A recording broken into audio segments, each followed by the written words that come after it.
토르 말이 없다. 그 질병으로 주춤하던 지난 수개월의 고된 시간을 끝으로 내년 개봉 예정인 토르 4편, 토르의 약반 시리즈 러브 앤 썬더의 촬영이 베일을 벗었습니다. 이번 4편 또한 영화의 감독인 타이카 와이티티 감독의 약반 각본을 토대로 이렇게 사진만 봐도 현우 터지는 장면들을 보여줄 것으로 보이는데요. 오늘은 작년 5월에 다뤘던 토르4, 러브 앤 썬더의 업데이트 소식들을 모아 빠르게 훑어보는 시간을 갖도록 하겠습니다. 자, 들어갑니다. Let's go.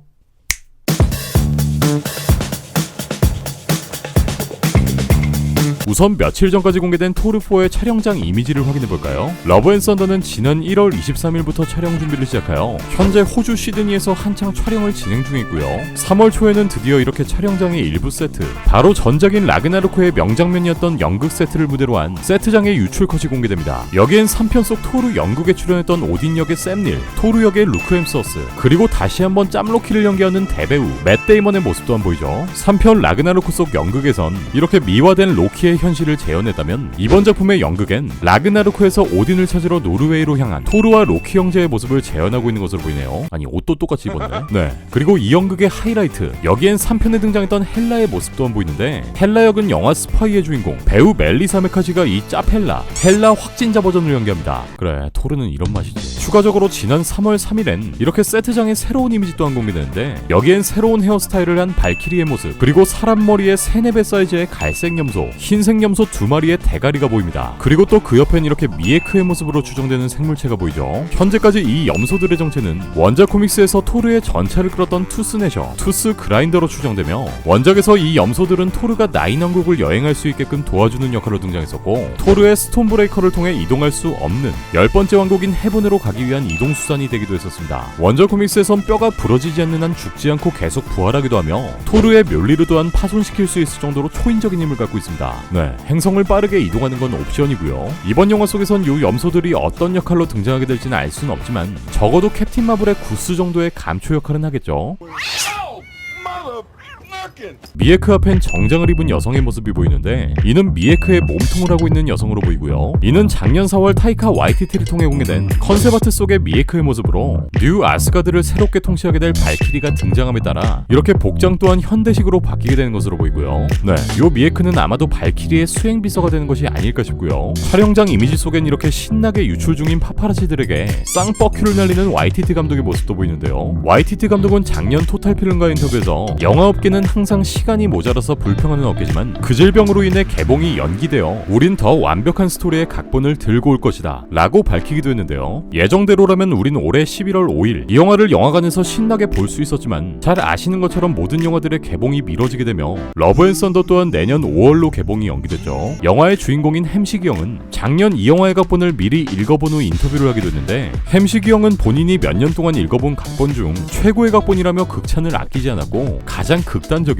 타이카 와이티티의 최고의 작품이다. 만약 이게 우리 영화에 쓰이게 된다면 그건 그냥 미친 일이 될 거야 라면서 러브 앤 썬더가 끝난 후에도 계속 토르를 연기하고 싶다며 폭발을 흥분시키기도. 네, 사실 이런 내용들은 이미 감독인 타이카 와이티티 본인 입으로 알려지기도 했는데, 작년 인스타 라이브를 통해 테사 톰슨 그리고 마크 러팔로와 함께 이야기를 나눴던 와이티티 감독은 러브 앤 썬더의 방향성에 대해 질문을 던진 테사 톰슨에게 전편인 라그나로크가 평범하게 느껴질 것이고 마치 10살짜리 꼬맹이가 원하는 모든 것을 저질러 놓은 영화가 될 거다 라고 코멘트를 하는데요. 흥행뿐만 아니라 전체적인 작품의 완성도 면에서도 엄청난 압살률을 보여주었던 3편인 라그나로크가 평범하게 느껴질 정도라면 이건 졸라 기대된다. 앞서 알려진 내용대로 이번 토르 러브 앤 썬더는 어벤져스 5를 방불케 하는 라인업을 자랑합니다. 2편에서 마블과의 트러블로 하차했다가 3편이 떡상하니 조용히 다시 돌아온 마이티 토르를 연기할 것으로 보이는 나탈리 포트만, 이미 촬영을 시작한 스타로드, 가모라를 제외한 가오갤 멤버 6인방, 욘두의 뿔을 갖게 된 크레글린, 뉴 아스가드의 새로운 통치자 발키리, 감독 본인이 사심을 채우기 위해 연기하는 코르그, 다시금 토르 시리즈에 복귀한 시프, 다시 한번 짬로키를 연기하는 맷 데이먼, 그리고 이 영화에서 가장 압도적인 존재감을 보이게 될 메인 빌런 고르까지 미친 각본은 물론이고 이 미친 캐스팅으로 미친 영화를 만들어낼 것으로 보이는데요.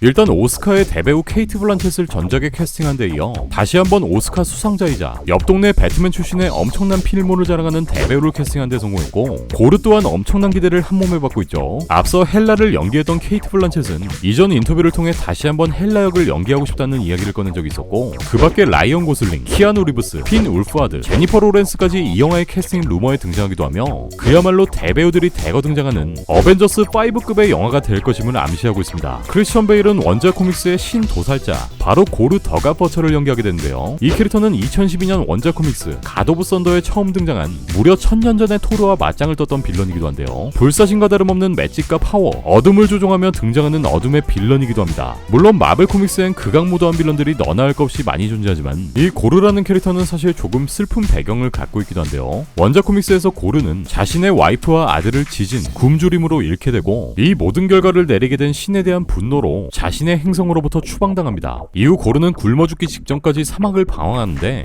이때 우연히 실존하는 신인 다크엘더가 널을 목격하게 되고 널이 가지고 있던 마법의 검 올블랙 네크로소드를 얻게 됩니다. 이 네크로소드는 라그나르코에서 헬라가 사용했던 무기였죠. 원작에선 고르의 주무기로 나왔던 이 네크로소드가 이번 작품에선 어떻게 다시 고르에게 돌아가는지 영화를 확인해봐야 알 것 같고요. 이 올블랙 네크로소드의 기원을 아주 간략하게 설명드리자면 최초의 마블의 우주엔 이 널이라는 존재 외엔 아무것도 존재하지 않았고 이후 이터널스에 등장할 것으로 알려진 바로 최초의 신들인 셀레스티얼의 존재가 등장합니다. 이 최초의 신들은 아무것도 존재하지 않은 심연 속의 창조물들을 만들어내며 지금의 우주를 만들죠. 자기 세계에 침범한 널은 이 셀레스티얼에게서 한 개의 검을 뽑아내고 엄청난 힘으로 이 셀레스티얼의 모가지를 따버립니다. 그리고 엄청 기괴하게 이 셀레스티얼의 머리에 대장간을 만들고 이 검을 재련하는데요. 이 검이 바로 첫 번째 신비오트, 신들을 도살해버릴 수 있는 가스레이어이자 올블랙 네크로소드가 됩니다. 네크로소드를 사용하면 이렇게 검은 기운이 사용자의 몸을 뒤덮고 엄청나게 강력한 힘을 주기도 하는데요. 원작 코믹스에선 미래의 토르, 그리고 나중엔 로키가 사용하기도 하고요. 이후 널은 네크로소드를 이용해 피조물들을 도살하고 신들을 도륙하고 다니다가 어느 날 신들과 전투 중에 이렇게 입이 뚫려버리면서 한 행성에 추락합니다. 이후 고르의 이야기로 넘어가고요. 고르는 이렇게 떨어져 있는 네크로소드를 손에 얻고 널과 마찬가지로 자신이 증오하던 모든 신들을 학살하는 빌런이 됩니다. 지난번엔 이 고르가 거주했던 행성, 지진과 화산으로 파괴된 사막 행성으로 추정되는 토르 세트장의 모습이 발견되었죠. 이렇게 꿀잼 스토리를 가지고 있는 고르의 이야기가 이번 작품에서 어떻게 전개될지 개인적으로는 상당히 궁금하고, 전작에서 헬라만큼 엄청난 파워를 가지고 있는 이 빌런을 연기하게 될 크리스천 베일의 모습도 상당히 궁금하네요. 토르 러브 앤 썬더는 MCU 사상 첫 번째 4부작 시리즈가 되는 작품이 되고요. 토르 천둥의 신으로 4억 5천만 달러의 수익, 다크월드로 6억 4,500만 달러의 수익, 라그나로크로 8억 5만 달러의 수익을 달성하며 매번 신기록을 달성하고 있는 이 시리즈가 다음 작품을 통해 다시 한번 레전드를 경신하게 될 것인지, 토르 러브 앤 썬더는 내년 5월 6일 개봉 예정입니다. 오늘 준비한 소식은 여기까지입니다. 그럼 전 다음 마블 소식들을 가지고 다시 올게요.